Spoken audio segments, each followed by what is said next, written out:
Good morning friends. দার্জিলিংয়ের একেবারে সকালবেলায় একটু বেরিয়েছি, এই ম্যালের কাছে এসছি। যদিও একটু বেলা হয়ে গেছে। মহাকাল মার্কেটের দিকে যে রাস্তাটা গেছে সেটা হাঁটছি, দেখি সকালে এই দার্জিলিং কীরকম। চারিদিকে পাখির ডাক। রাত্রে ম্যাল দেখেছি একরকম, সকালে বেশ সবাই মর্নিং ওয়াক করতে বেরিয়ে গেছে। অবজারভেটরি হিলের রাস্তা দিয়ে ভিউ পয়েন্টের দিকে যাচ্ছি। সাধারণত পর্যটকরা ম্যাল ছেড়ে এদিকে কেউ আসেন না। আজ সকালে মেঘলা থাকায় টাইগার হিল যাওয়া হয়নি। তাছাড়া প্রথাগত সেই চিড়িয়াখানা, গঙ্গা মাইয়া ইত্যাদি ইত্যাদি স্পট না দেখে একটু হেঁটে নতুনভাবে দার্জিলিংকে এক্সপ্লোর করতে চাই আজকে, এবং সেটা আপনাদের সঙ্গে শেয়ারও করতে চাই।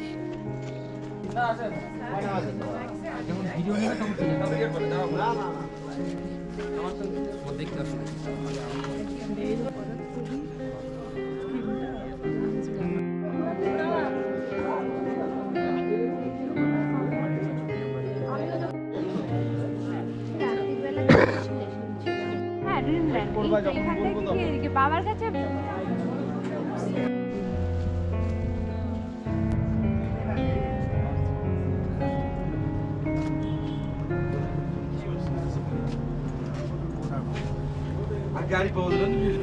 এই জায়গাটা দার্জিলিংয়ের একটু অফ বিট, কিন্তু এখানে কাছাকাছি অনেক দামি দামি রিসর্ট, হোটেল রয়েছে, যেসব জায়গায় আমাদের মতো সাধারণ মানুষের পা ফেলার ক্ষমতা হবে না।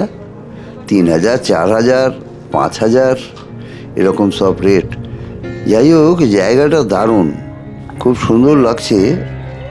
আর দেখুন, সব স্কুলের ছেলেমেয়েরা যারা আবাসিক পড়ে, তাদেরকে নিয়ে তাদের ইনস্ট্রাক্টর অর্থাৎ টিচার তাদেরকে সকালের একটা শরীরচর্চা করাচ্ছেন, ডিরেকশন দিচ্ছেন।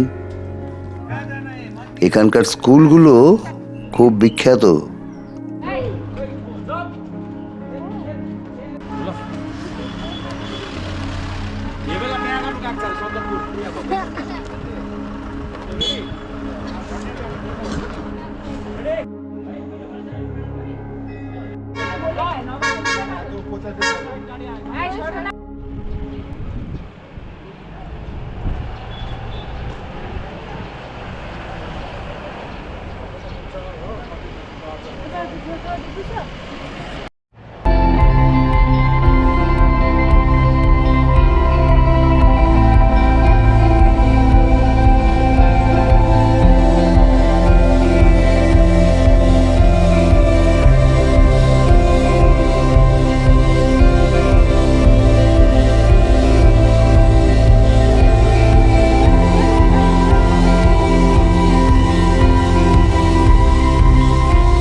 সকালবেলায় সবাই এই মেলে বসে আছেন। আরে লজ্জা পাবেন না, লজ্জা পাবেন না।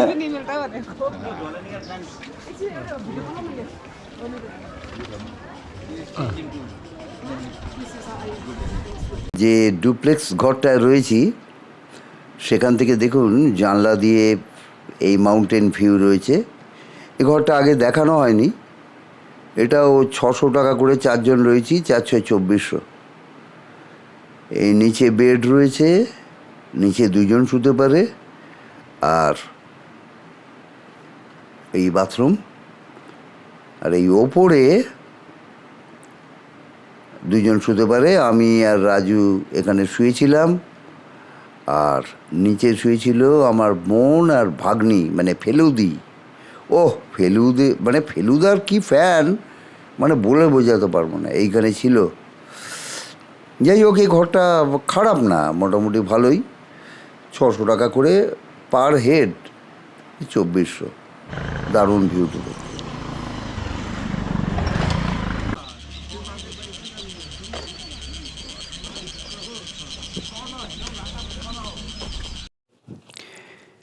ম্যালের ডান পাশ দিয়ে রাস্তাটা স্থানীয় লোকজন বলেন বাইক রোড। এটা আমি আর আমার ভগ্নিপতি রাজু পায়ে হেঁটে একেবারে নিচে ভুটিয়া বস্তিতে যাচ্ছি। সেখানে একটি ওল্ডেস্ট বৌদ্ধ বিহার ও একটি টিবেটিয়ান রিফিউজি হোম আছে। সঙ্গে প্রাকৃতিক শোভা তো রয়েছেই। আর অন্য সদস্যরা ভাগ্নির ইচ্ছা পূরণে রোপওয়েতে সকাল থেকে লাইন দিয়েছে, কারণ 250-র বেশি ওরা টিকিট দেবে না। যাক, ওরা এনজয় করুক, আমরা এক্সপ্লোর করি, চলুন।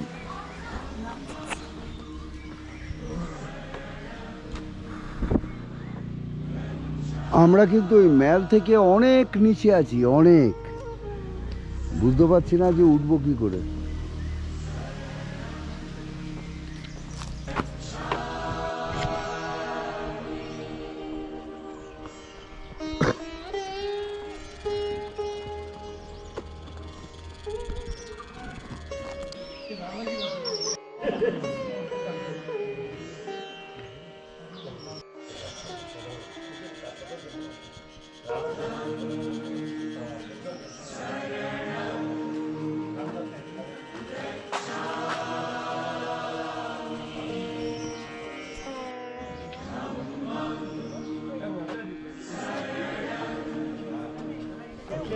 ये बहुत पुराना है।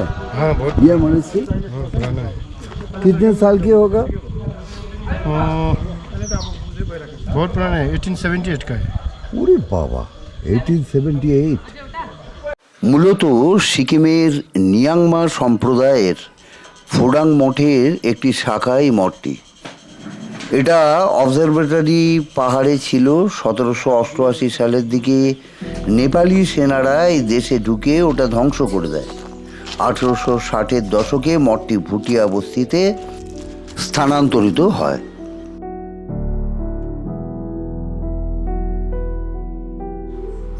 এখানে দেখছি আর একটা বৌদ্ধ মঠ, ছোট।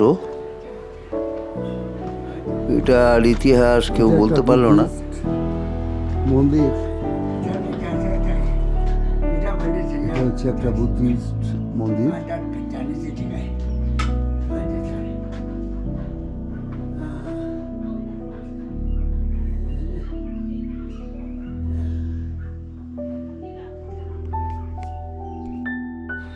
আরও নিচে যেতে হবে, জানি না কিভাবে উঠবো। নিচে ওইটি দেখা যাচ্ছে, ওটা হচ্ছে টিবেটিয়ান রিফিউজি ক্যাম্প। চলুন দেখি ওখানকার সম্পর্কে কি জানা যায়।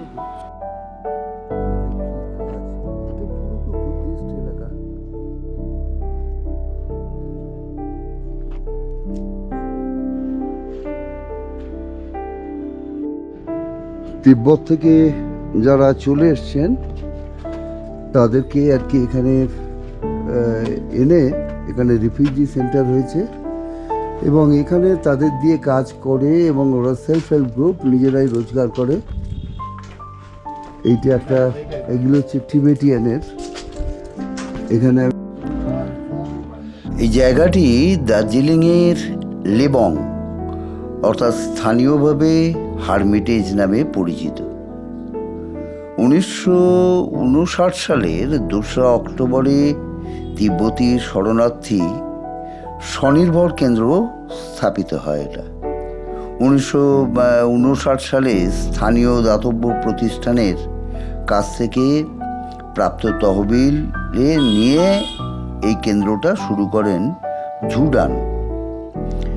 তিব্বতীদের তিব্বত আক্রমণ করার পর দলাই লামা 1910 থেকে 1911 সাল পর্যন্ত ভারতে নির্বাসিত ছিলেন। এই জায়গাটা তিব্বতী উদ্বাস্তুদের জন্য জরুরি ত্রাণ সরবরাহ করেছিল। বর্তমানে ভারত সরকারের দাতব্য সংস্থা হিসেবে নিবন্ধিত। এখানে 130টি তিব্বতী পরিবারের আবাস কেন্দ্র, প্রায় 600 লোক হস্তশিল্প, কারিগরদের প্রশিক্ষণ, বহুমুখী ক্রিয়াকলাপের মধ্যে অসুস্থ বৃদ্ধদের সেবা, স্বাস্থ্য, শিক্ষার ব্যবস্থা এখানে গ্রহণ করা হয়েছে। এটা একটি দারুণ জায়গা, টিবেটিয়ান রিফিউজি ক্যাম্প।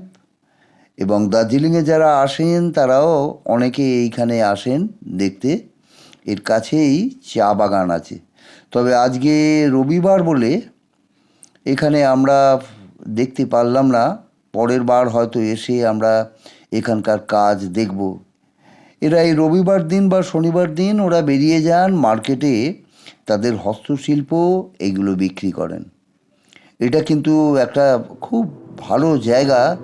আমাদের আফসোস আমরা দেখতে পেলাম না এদের কার্যকলাপ এবং এরা কিভাবে কাজ করেন সে ব্যাপারে।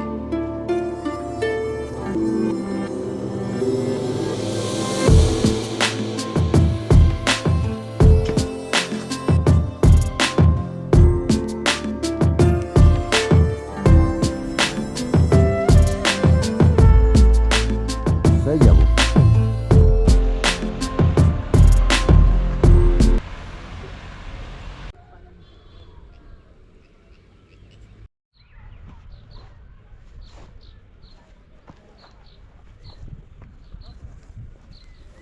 ম্যাল পর্যন্ত আবার ওঠার সাধ্য নেই, তার জন্যে আমরা এখান থেকেই একবারে অফ রুট দিয়ে নেমে একবারে রাস্তায়, অর্থাৎ লেবং রোড যেটাকে বলে, সেইখানে আমরা পৌঁছে গেলাম।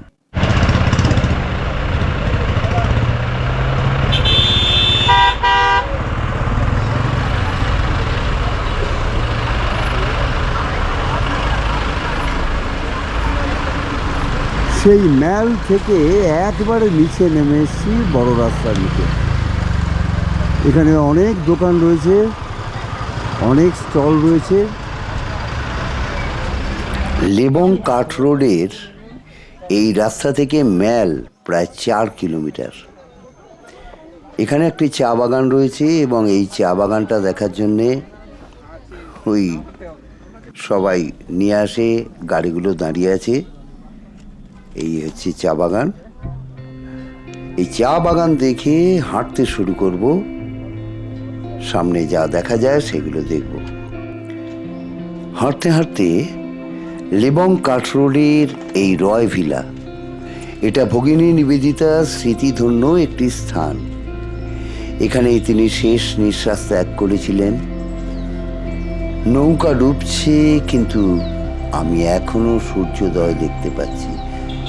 এটি ভগিনী নিবেদিতার শেষ কথা ছিল। এখানে ভগিনী নিবেদিতার জীবন ও শিক্ষার উপর জাদুঘর, গদাধর অভ্যুদয় প্রকল্পের একটি ইউনিট, একটি কোচিং সেন্টার, কম্পিউটার প্রশিক্ষণ কেন্দ্র এবং নানা রকমের সাহায্যের কর্মসূচি নেওয়া হয়, সেগুলো এখানে আছে। 1890 সালে একজন বিশিষ্ট ব্যবসায়ী দ্বারকানাথ রায় এটি নির্মাণ করেছিলেন। 1913 সালে আচার্য জগদীশচন্দ্র বসু এটি কিনেছিলেন। পরে 1938 সালে রামকৃষ্ণ মিশনকে বৃহত্তর স্বার্থে উপহার দিয়েছিলেন। এখন শিক্ষা ও সাংস্কৃতিক বিনিময়ের আলোকবর্তিকা হিসেবে কাজ করছে।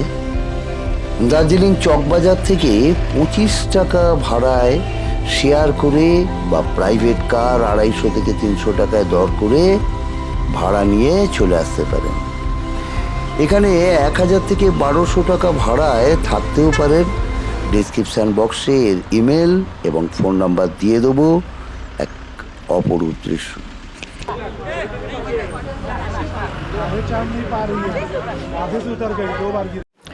হাঁটতে হাঁটতে রোপওয়ে সেন্টারে চলে এলাম।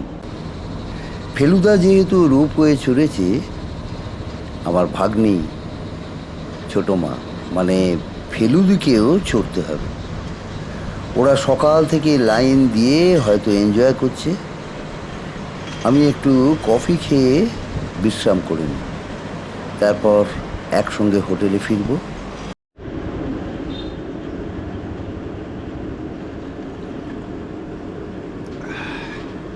পুরো রাস্তাটা হেঁটে হেঁটে, সেই মল থেকে হেঁটে হেঁটে একবারে নিচে নেমে ওখান থেকে আবার এইখানে এলাম।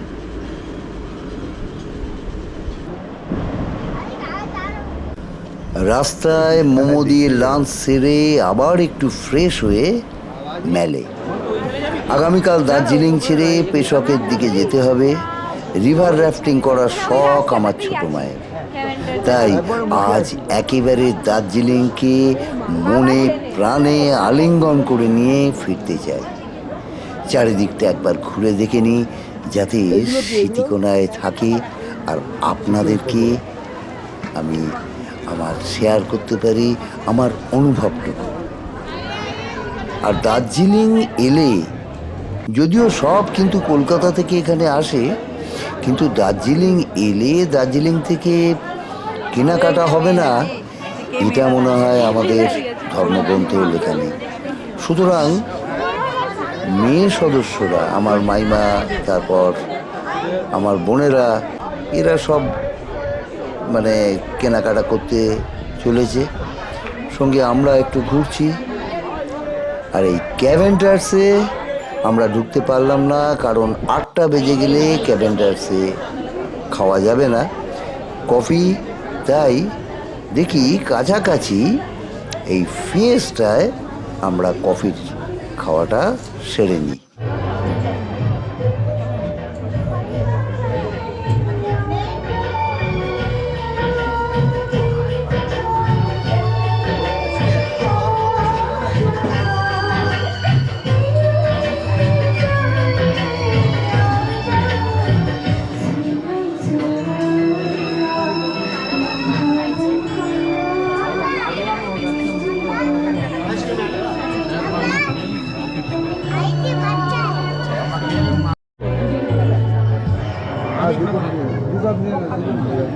ওদের নিয়ে নে, এরকম ওরা দুটো খেয়ে নি, ওরা দুটো খেয়ে নি।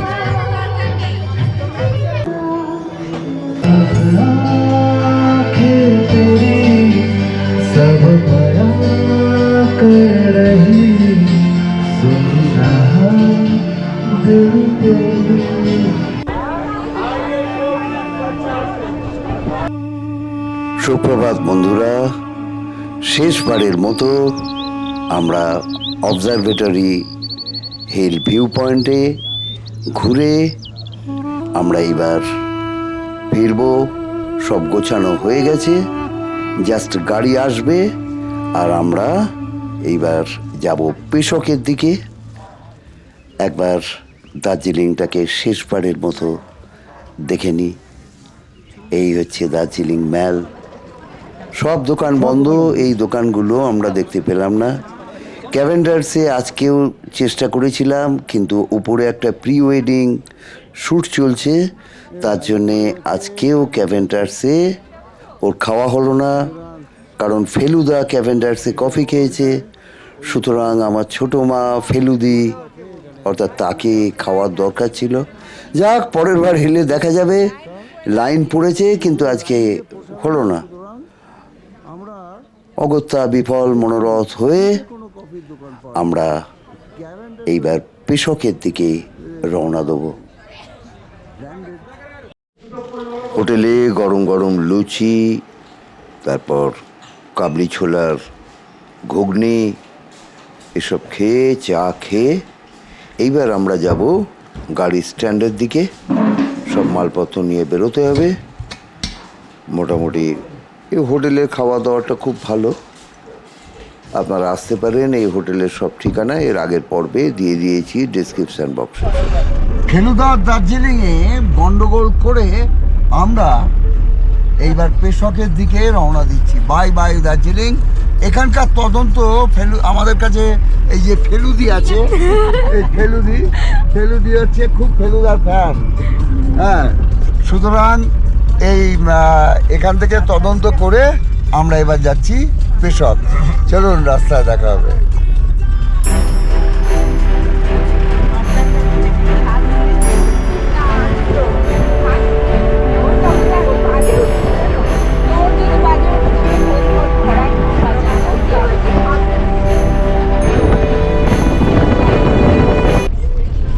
ভারতের পর্যটন অনুসারে পর্যটকদের কাছে একটি জনপ্রিয় র্যাফটিং পয়েন্ট হলো তিস্তা বাজার।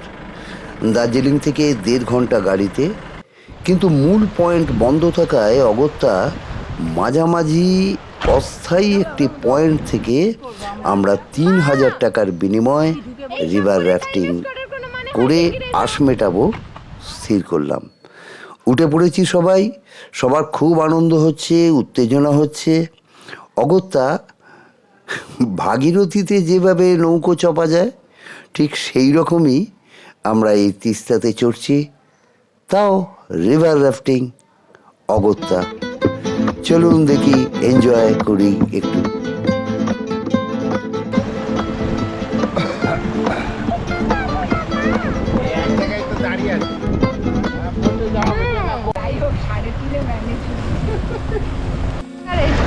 আমরা একবারে তিস্তার মাঝে চলে এসেছি।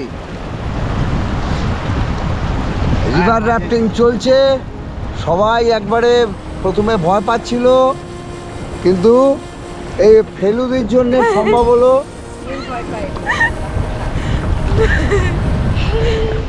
পরিচয় করে দিয়ে হচ্ছে ফেলুদার বিরাট ফ্যান আর কি, তার জন্য ওর নাম দিয়েছি ফেলুদি। আর এই যে তোপসে তোপসে হাত দাঁড়াও, হ্যাঁ এই হচ্ছে তোপসে জেলা।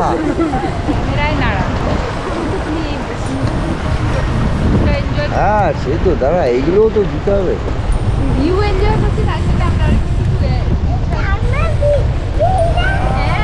দেখুন চারিদিকে এর অ্যাম্বিয়েন্সটা দেখুন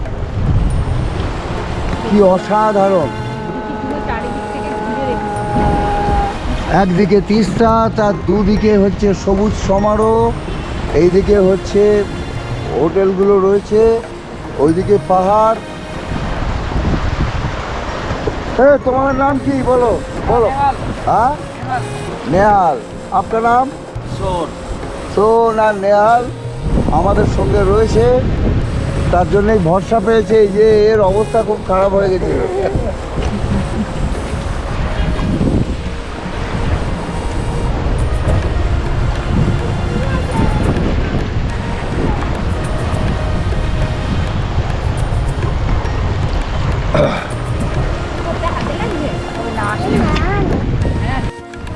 ও মাঝি রে,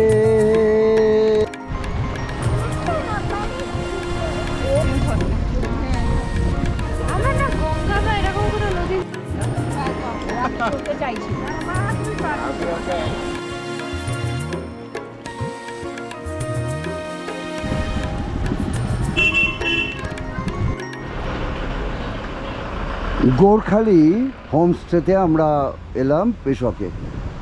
দেখি ভেতরে গিয়ে দেখি, চলুন। আপনি মালকিন নাকি? আচ্ছা, এই এই জল খাও।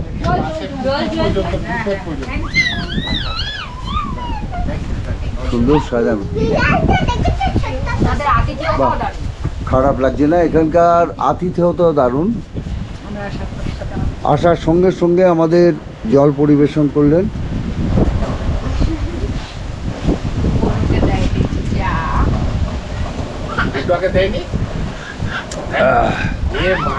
খুব ভালো। এখানে কিন্তু দার্জিলিংয়ের মতো ঠান্ডা নেই, কিন্তু একবারে বসন্তের আবহাওয়া। অর্থাৎ এখানে এসে আপনি কাটাতে পারেন ভালোই বেশ। এই হচ্ছে রুমটা, রুমটা দেখিয়ে দিন। দেখুন এইদিকে হচ্ছে দুদিকে ডবল বেড রয়েছে, প্রয়োজনীয় জিনিসপত্র আছে।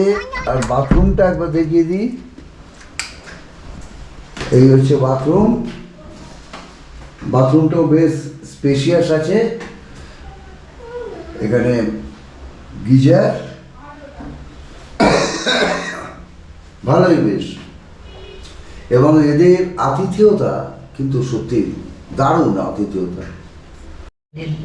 এটা আর একটা ঘর, একই রকম প্রায়।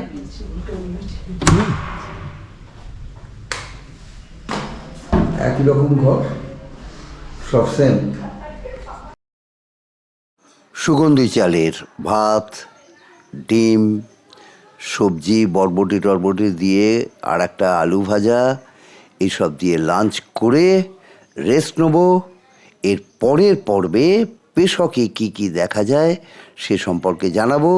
আজকে এখানেই এই এপিসোডটা শেষ করছি। যদি ভিডিওটা ভালো লাগে তাহলে লাইক, শেয়ার, কমেন্ট এবং সাবস্ক্রাইব করে বেল আইকনটা টিপে দেবেন। তাহলে পরের পর্বের বেড়ানোর ভিডিওগুলো আপনার মোবাইলে বা টিভিতে চলে যাবে। ভালো থাকুন, ভালো থাকবেন, সঙ্গে থাকুন।